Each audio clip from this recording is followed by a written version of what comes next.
الجزء الثاني بس هو احمد حمدي هنشوفه امتى بقى مع الزمالك؟ The second part, what about Ahmed Hamdi? When he can expect to see Hamdi in the near future?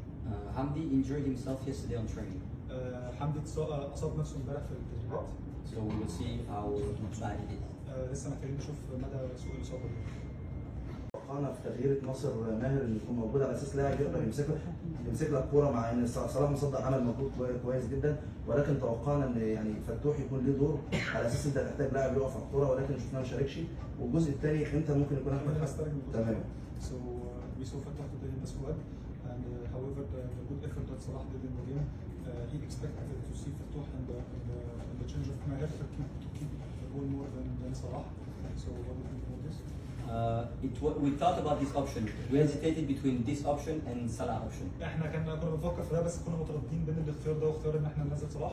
But we knew that Modern was a good team on set pieces, and we thought if there is any more set piece in the end of the game, we maybe need Salah more than Fatah. احنا بس فكرنا انه فيوتشر عنده مودرن سبورت عندها مساحه ان هم يلعبوا ضربات ثابته بشكل كويس جدا، وبالتالي فكرنا في صلاح اكتر، عشان لو كان في عندهم ضربات ثابته في الاخر هنحتاج صلاح اكتر من فتوح.